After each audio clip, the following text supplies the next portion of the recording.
pasado 7 y 8 de junio se realizó el encuentro binacional Guatemala-El Salvador, con motivo de la celebración del cierre del programa Diálogo Democrático para la Seguridad Ambiental PDVSA.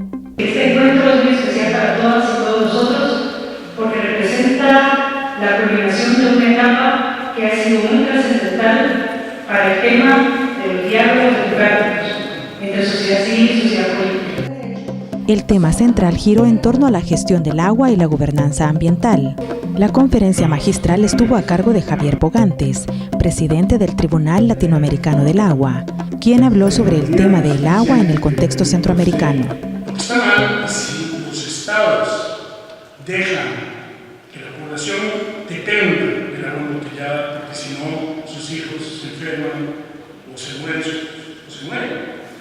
Esto es lo que está mal. Y definitivamente lo que hemos visto es que cada vez hay más problemas entre lo que son los sistemas de producción, los diversos sistemas de producción, minería, monocultivos, urbanizaciones, hidroeléctricas, que están causando graves impactos en los ecosistemas hídricos, afectando las presentes y futuras generaciones. Entonces, digamos, lo que hay que analizar, ya no solamente, por supuesto que una regulación es importante, pero también hay que analizar la lógica del aparato estatal. En el evento participaron personas de organizaciones sociales y de entidades de gobierno. Compartieron puntos sobre el tema de las leyes del agua y cuencas compartidas. Si en esa visión, si perdemos la visión de que el agua es un derecho humano, perdemos también ese sentido sistémico, en virtud que desde esa perspectiva debemos de enfocarnos en que el principal garante de este derecho deben de ser los estados. Cuando nos dicen que en este país sobra el agua, la pregunta es, ¿dónde está? ¿Y cuánto cuesta accederla?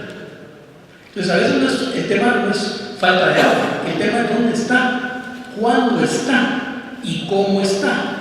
Podemos decir, y al lunes nos quedó claro, de que efectivamente estamos frente a una situación de crisis de las aguas, por su calidad principalmente, aunque también en la cantidad. No es posible pensar en una política y en una ley de aguas de El Salvador para el territorio de El Salvador si no considera las aguas características. Nosotros creemos que es necesario aprobar esta ley, pero en el contexto que se estuvo discutiendo en la jornada matutina, que no solo tiene que ser la ley, sino que tiene que haber otras actitudes diferentes que impliquen no solamente al gobierno, a las municipalidades, sino por sobre todo a las empresas privadas nacionales y a las transnacionales, que están sobreexplotando el agua y que no tienen ninguna conciencia del daño que le están ocasionando al país.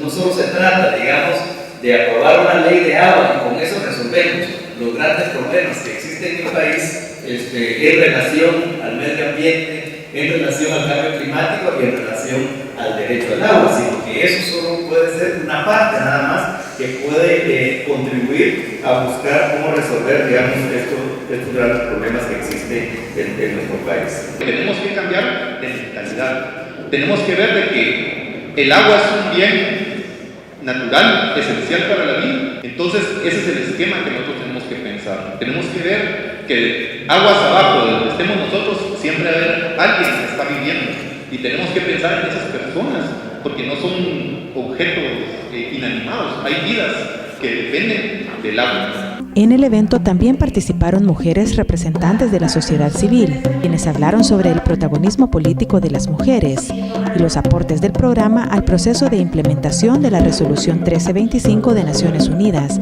y el estado de su cumplimiento en ambos países.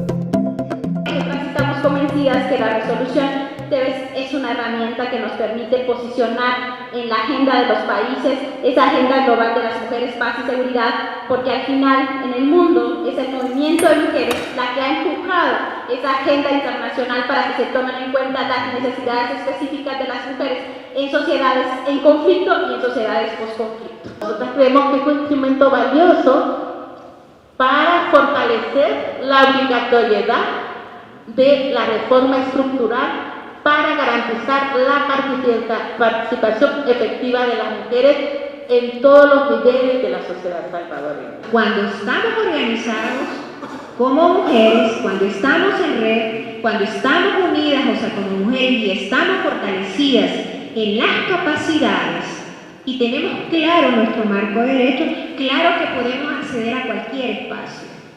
No es fácil, pero eso es el desafío de lo que hablaba, el desafío es aperturar esos espacios que están cerrados. Ese es el verdadero reto. Esa relación de la casa se reproduce dentro de los partidos, y es cierto, porque no tenemos esa capacidad y ese empoderamiento de cuestionar al partido donde participamos. Y cuando somos y lo cuestionamos, entonces nos excluyen y nos sacan. Y no hemos logrado acuerparnos para ser muchas las que cuestionemos al interno de los partidos.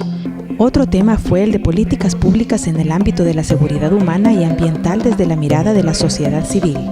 Creo yo de que se ha avanzado en cuanto al elemento de participación de la ciudadanía. Hay muchos más espacios de participación que, por cierto, también vuelven más lentos los procesos de diseño de las políticas públicas. Pero creo que es un elemento que, si bien es cierto, puede considerarse como negativo, robustece, es decir, que los elementos positivos compensan grandemente esa lentitud que puede darse en la etapa de formulación de las políticas públicas. No vemos en ningún momento reflejado el interés público en la procuración o en la promoción de políticas que, si las estudiamos detenidamente, vamos a encontrar que son únicamente para otorgar privilegios y seguir disponiendo de los bienes comunes. Y ese es el sentido puntual de la política. En el último panel se discutió el tema de la importancia del diálogo para la gobernanza ambiental. Con la ayuda del programa de diálogo democrático para la seguridad ambiental, el MAR está construyendo un enfoque de gobernanza ambiental territorial que parte de comprender la gobernanza ambiental como un proceso que tiene que ver con los procesos de toma de decisión y de ejercicio de la autoridad, en los cuales intervienen distintos actores de distintos niveles e instancias de decisión, pero también otras partes interesadas de sociedad civil y del sector privado. Hablar de mecanismos de diálogo, hablar de gobernanza, implica crear una arquitectura institucional diferente.